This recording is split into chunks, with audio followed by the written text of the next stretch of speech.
కాళేశ్వరం ప్రాజెక్టుపై సీబీఐ విచారణ చేయాలని రాష్ట్ర ప్రభుత్వం కేంద్రానికి లేఖ రాస్తే 48 గంటల్లో సీబీఐతో విచారణ చేయించేందుకు సిద్ధంగా కేంద్రం ఉందన్నారు BJP state chief Kishan Reddy. Sitting సీట్లను మార్చడం లేదన్నారు. బీజేపీలో ఎంపీ సీట్ల కోసం విపరీతమైన పోటీ ఉందన్నారు. పార్లమెంట్ ఎన్నికల కోసమే ప్రజాపాలన హడావిడని విమర్శించారు కిషన్ రెడ్డి. బీఆర్ఎస్ హయాంలో కేసీఆర్ హయాంలో చేపట్టినటువంటి అనేక అవినీతి కుంభకోణాల మీద ప్రాజెక్టుల మీద దర్యాప్తు జరుపుతామని చెప్పి ప్రచారం చేయడం జరిగింది. మరి మనకు తెలంగాణ ప్రజలను ఈరోజు పట్టి పీడిస్తున్నటువంటి ప్రధానమైనటువంటి అంశము కాళేశ్వరం ప్రాజెక్టు. కాళేశ్వరము ప్రపంచంలోనే భారీ ఎత్తిపోతల ప్రాజెక్టు. ఇది ఇంజనీరింగ్ మార్వెల్. కేసీఆర్ అపర భగీరథుడు. కేసీఆర్ కాళేశ్వరం ప్రాజెక్టుకు చీఫ్ ఇంజనీరు.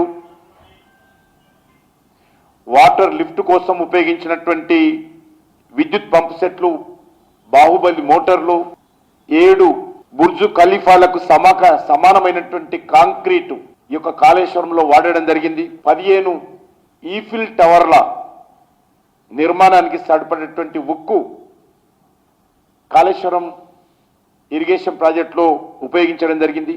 డిస్కవరీ ఛానల్లో కోట్లాది రూపాయలు ఖర్చు పెట్టి కేసీఆర్ చీఫ్ ఇంజనీర్గా కట్టినటువంటి ప్రాజెక్టు గురించి పొగుడుతూ డాక్యుమెంటరీల ప్రదర్శన, గిన్నిస్ రికార్డులు,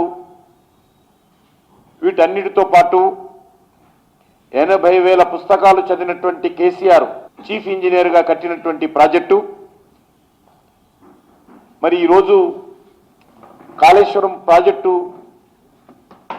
భవిష్యత్ ఏంటి,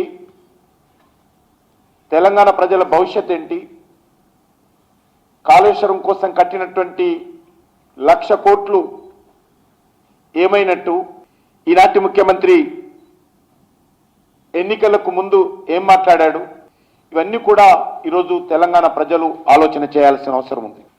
కేసీఆర్ ప్రభుత్వం ఉపయోగించినటువంటి ఇంజనీరింగ్ కాస్త రీఇంజనీరింగ్ కాస్త రివర్స్ ఇంజనీర్గా మారిపోయింది. ఈరోజు మేడిగడ్డ ప్రాజెక్టుకు ఏదైతే కాళేశ్వరంకు లైఫ్ లైన్గా ఉందో మేడిగడ్డ కుంగింది. అన్నారం బ్యారేజీ గ్యారెంటీ లేకుండా పోయింది. ఈరోజు కాళేశ్వరం ప్రాజెక్టు తెలంగాణ ఇమేజ్ను పూర్తిగా గోదావరి పాలు చేశారు. దీనిపైన కలిసి ఒక అవగాహనకు వచ్చిన తర్వాత మరింత విశ్లేషణ చేయాల్సిన అవసరం ఉంది.